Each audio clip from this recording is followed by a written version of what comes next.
the latest Epstein document dump. We're going to go through it. The most incriminating documents that everyone is hanging their hat on right now. First of all, just to get back to something that I covered yesterday, and I now have it on pretty good intelligence, pretty good sources, that the individual in this photograph is either Ivanka, his daughter, or the other one, Tiffany, because we always forget that Trump has another daughter who would be more about this age when Trump was that age on this plane. My understanding, and it's based on my own past his prologue, understanding of how they have unnecessarily redacted photographs like this in the past. This is, in fact, a family member, something along those innocuous lines, and they have yet again done exactly what they've done now on at least 2 different occasions, which is unnecessarily redact something to make it look more sinister than it is, because there's nothing sinister about it in the first place. So just wanted to cover that one because I touched on it yesterday, and I believe the intel that I've got right now confirms that my suspicions were accurate, that they try the same bloody tactics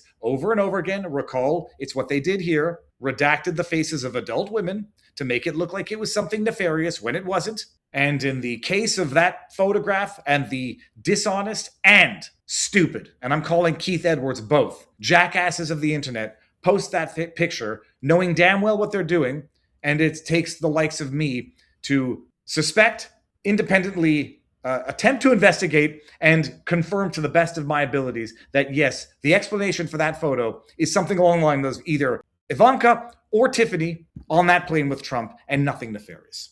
The biggest bombshells of the day that people are running with as relates to the Epstein disclosures, a letter that Jeffrey Epstein wrote to, I forget his first name, Nasser, the guy who was convicted of pedophile molestation, that he sent before he was killed, before he took his own life in jail, or was facilitated to take his own life in prison.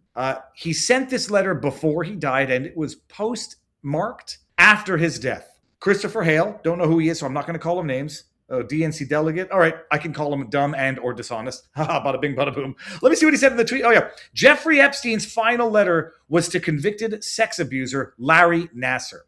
He complained that life was unfair because the president liked, quote, young, nubile girls and faced no consequences. Dumb and dishonest, Mr. Christopher Hale.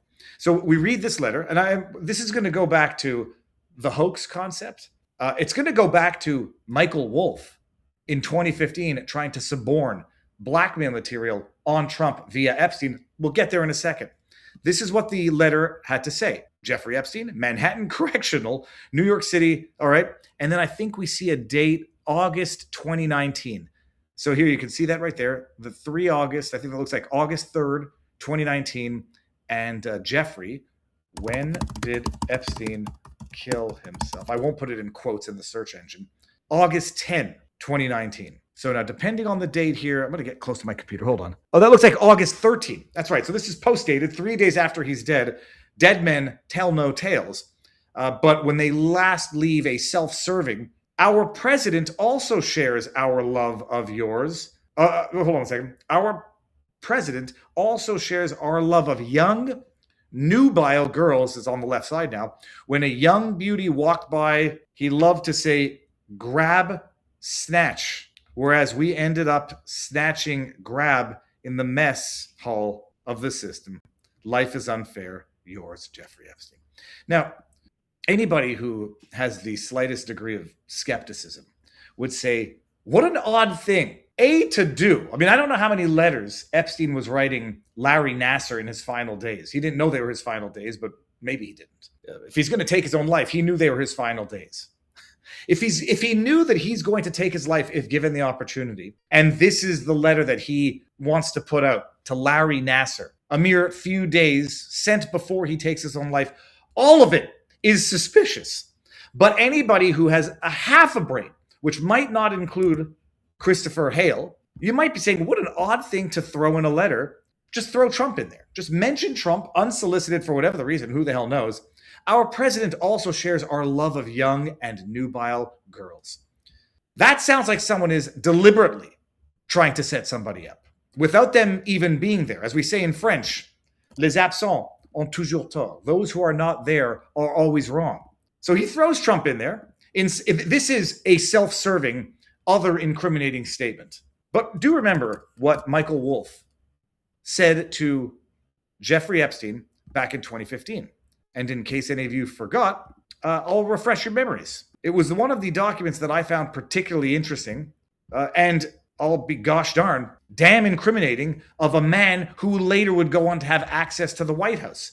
When these documents started dumping, and I'm saying, holy crap, everything in these Epstein document dumps only incriminates Democrats, Democrat left-leaning journalists, New York Times. It only incriminates them. Why the hell was Bondi dragging her feet to release all of this? Why the hell was she seemingly convincing Trump that it was going to incriminate him? Well, she was probably told that there are letters like the self-serving, highly suspicious letter from Epstein to Nasser saying that, Trump liked little girl. Oh. Remember what Michael Wolff said. Let me read you this one. This is from December 16, 2015. Michael Wolff, a journalist who later went on to have access to the White House, write a book, a tell-all book about what goes on in the White House, sends an email to Jeffrey Epstein, jeevacation@gmail.com. And the reason why that email address, from what I understand now, is called Jeffrey Epstein, I don't know if E is his middle name, Vacation, because he set that email up when he got the slap on the wrist, basically vacation sentence for his sex crimes. And that was the email that he created, like all narcissists do, to rub in the face of the system that they are beating the system. Okay. Wolff sends to Jeffrey Epstein, I think you should let him hang himself in respect of Trump. If he says he hasn't been on the plane or to the House, then that gives you a valuable PR and political currency. I mean, that's not extortion. That is basically just saying you'll have some political play to use against Trump should he say something that, as we'll see in a bit, is not true because he was on the planes 8 times between 93 and 96. Okay. You can hang him in a way that potentially generates a positive benefit for you. Or if it really looks like he could win, you could save him generating a debt. That's basically saying throw him under the bus, get some political goodwill with Democrats, because quite clearly he had that. Or if it actually looks like Trump's going to win, you could save him and ask for a favor from him in the future. Of course, it is possible that when asked, he'll say Jeffrey Epstein, Jeff's a great guy, gotten a raw deal, and is a victim of political correctness, which is to be outlawed in a Trump regime. All right. So Michael Wolff is effectively suborning suborning extortion from Jeffrey Epstein. And it seems that later on, Jeffrey Epstein would go on to learn that lesson. When you understand also who's involved in this in terms of players, you will understand the degree to which this multi-layered set it up for Trump in the event that we ever need it could come into play. Another document from the dump here. This is from the Southern District of New York, and it's from January 8, 2020. The Southern District of New York, SDNY, for those of you who don't watch the show very often, is arguably, but not arguably, the most corrupt judicial district in all of these United States of America. Tied up there with the District of Corruption, DC. So in 2020, we don't know who drafted the memo. I would love to know who drafted this. Oh my goodness, would it not be glorious if it were Maureen Comey? I don't even know if that could. Assistant U.S. Attorney. Hold on, let me just do some real time. Who was assistant? There are probably more than one. U.S. Attorney for SDNY in 2020. Probably more than one. In 2020, the Southern District, let's just show the results so that people don't think I'm making this up. Who was the Southern District? The Southern District of New York had Jeffrey Berman as its confirmed U.S. Attorney for much of the year, with Craig Carpenito serving as acting U.S. Attorney in mid-2020 before Jay Clayton was nominated. Though Clayton's confirmation faced hurdles, and many career U.S. attorneys, like Danielle Sassoon, involved in major cases, worked key figures in 2020. Okay, so I guess it can't be Maureen Comey. So the Southern District of New York puts out this memo. For your situational awareness, wanted to let you know that the flight records we received yesterday reflect that Donald Trump traveled on Epstein's private jet many more times than previously has been reported, or that we were aware, including during the period we would expect to charge in a Maxwell case. In particular, he is listed as a passenger on at least 8 flights between 1993 and 1996, including at least 4 flights on which Maxwell was also present. He is listed as having traveled with, among others and at various times, Marla Maples, his daughter Tiffany, and his son Eric. On one flight in 1993, he and Epstein are the only 2 listed passengers. On another, the only 3 passengers are Epstein, Trump, and then 20-year-old redacted. On 2 other flights, 2 of the passengers respectively were women who would be possible witnesses in a Maxwell case. We've just finished reviewing the full records, more than 100 pages, a very small script, and don't want any of this to be a surprise. Now, I am well aware of certain things here. I just say, as far as I'm concerned, this is the most relevant document in the most recent Epstein disclosures.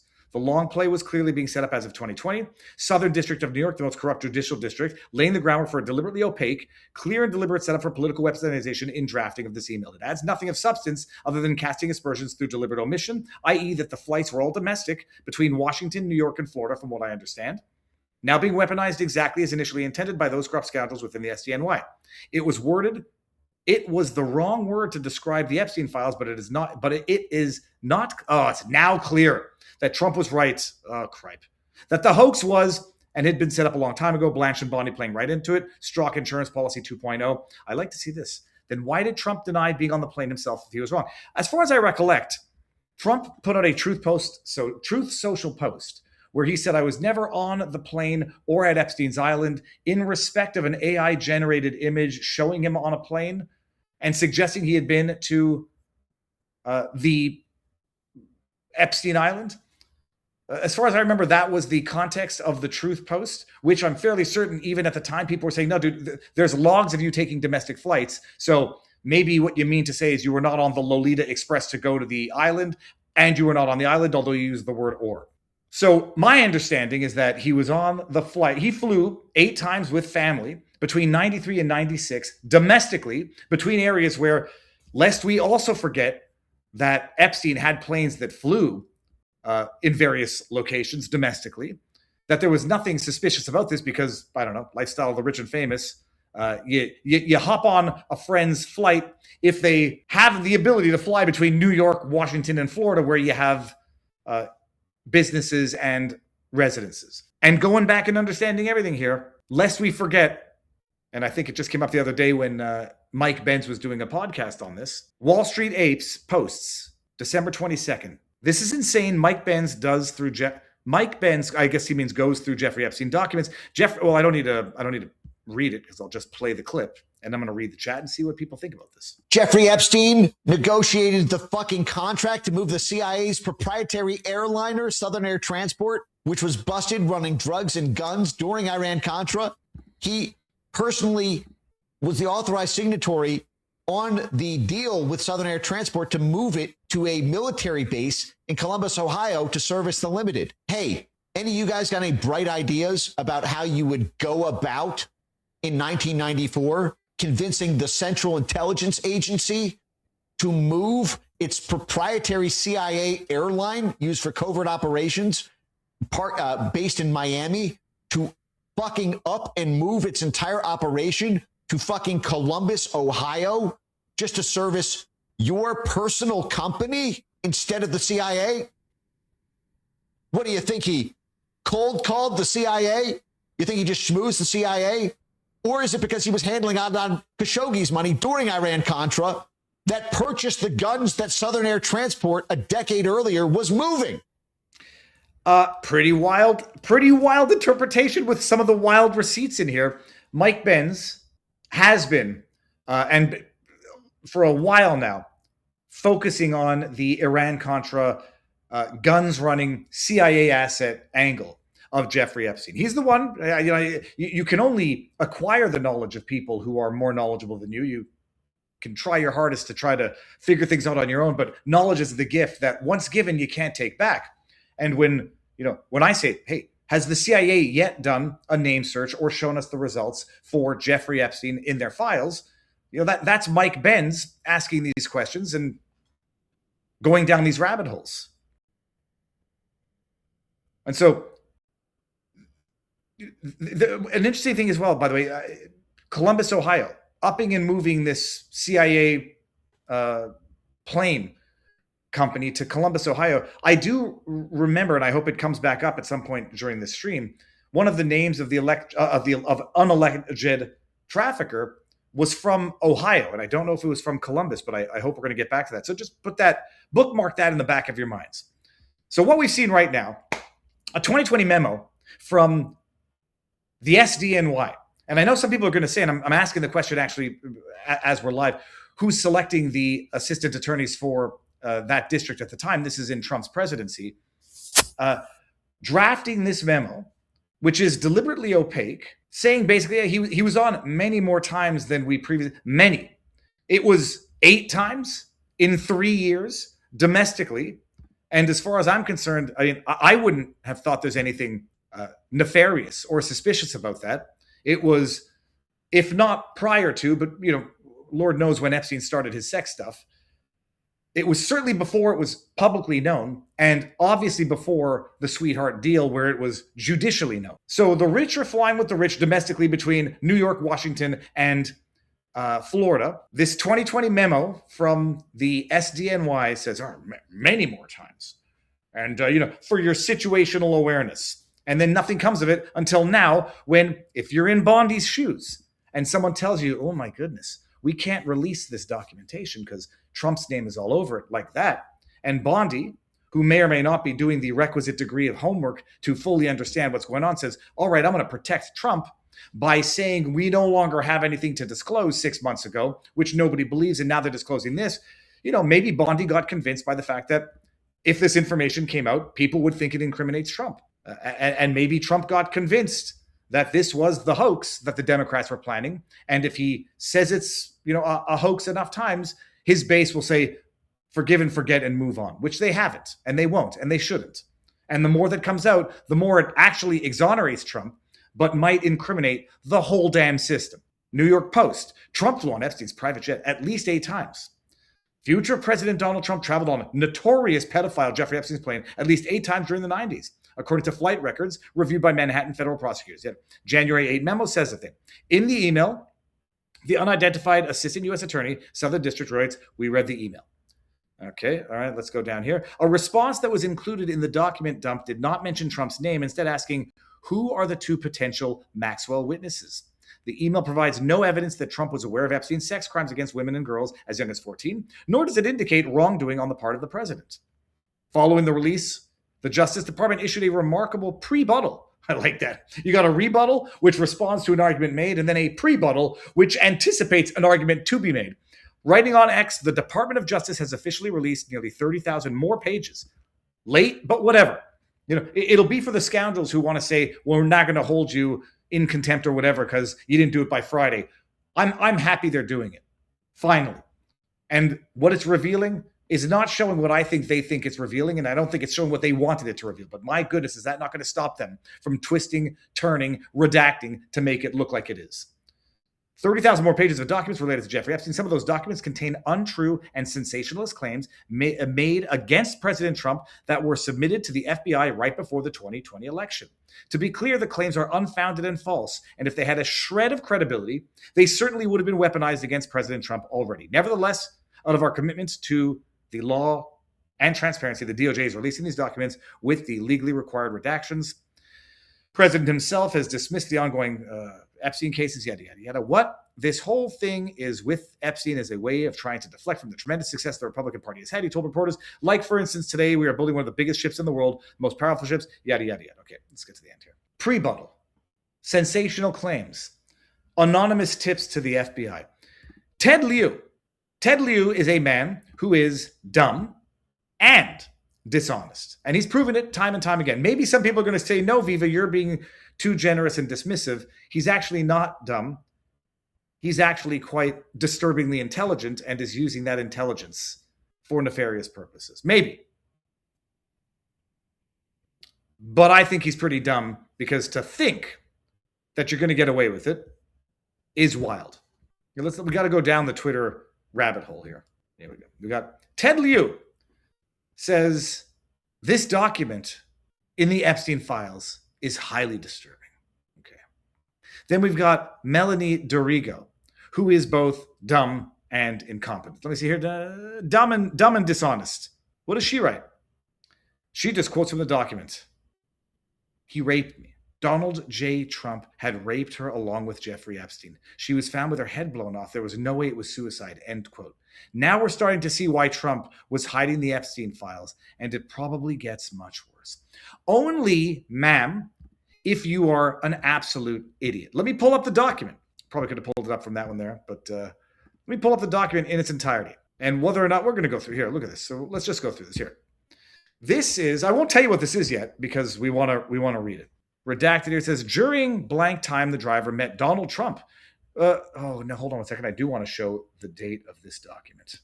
Yeah, hold on. Let's actually find the full document because you need to see the date, which is very relevant, and the content of it. And maybe we're not going to be able to do that.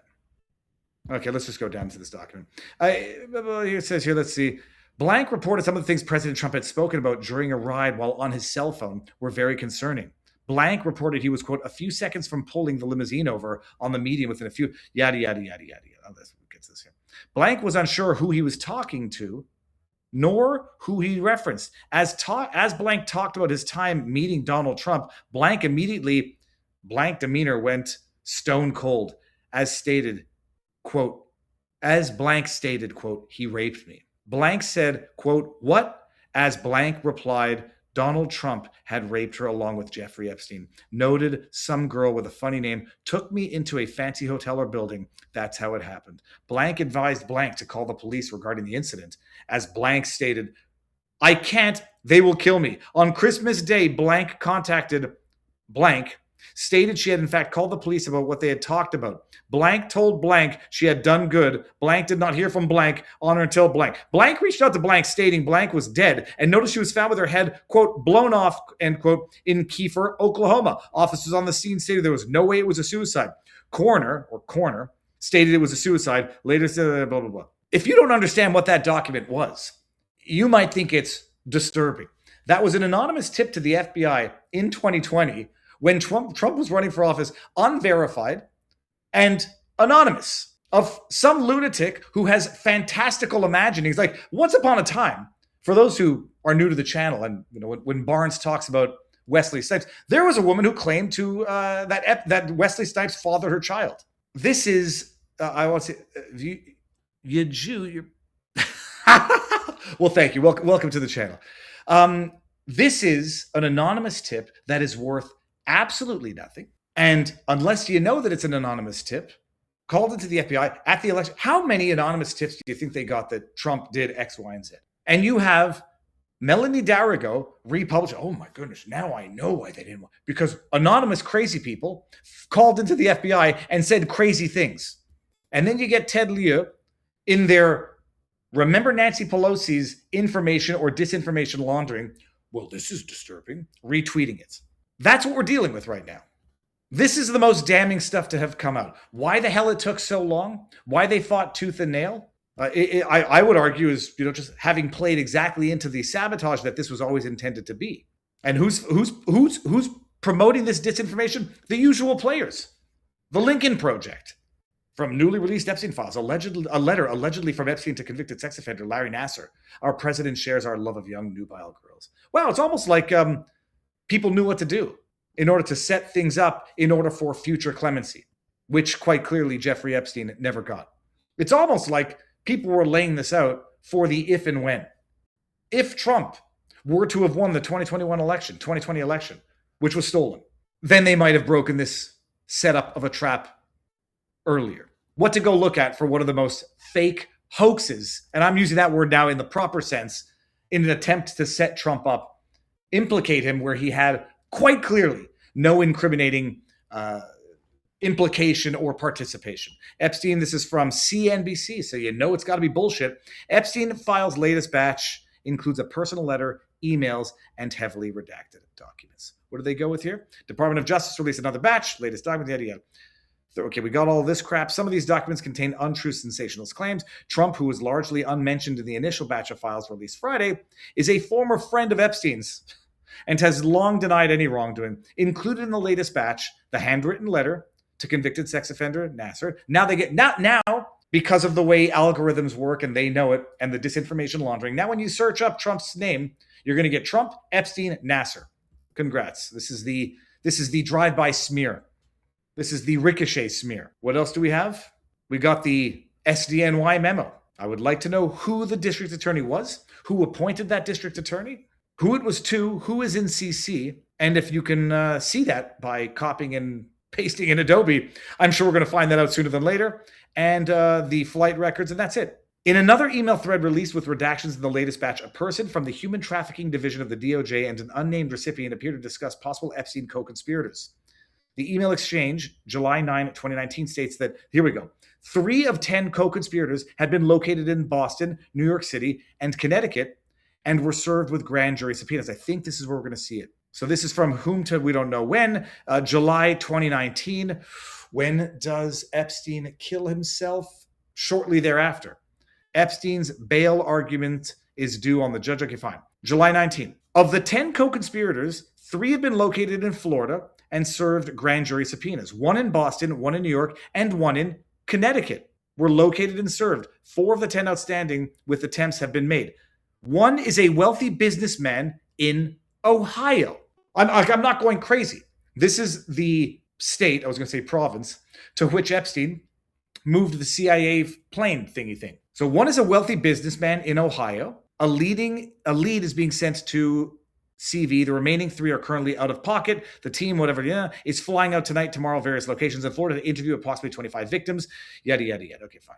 So there we have the Ohio connection coming back to end this all up. And those are the documents today that the media is doing their best to run with to make it look like Trump has something to do with all of this. See, the only thing that Trump has to do with all of this is I think he's being advised by incompetence in the DOJ or sabotage, and he has caused a lot of unnecessary damage that could have easily been avoided over the last 9 months. But heck, I am not one to say, why didn't you do this then? I was saying do it now, but now I'm not going to be the one to say you could have done this earlier. I'm going to say better late than never, and certainly better now before the next midterms, because as far as I can tell, and maybe I'm just totally blind and I'll go to the chat to see, this does nothing but further confirm an absence of implication of Trump and further incriminate other players within the Democrat side of the aisle.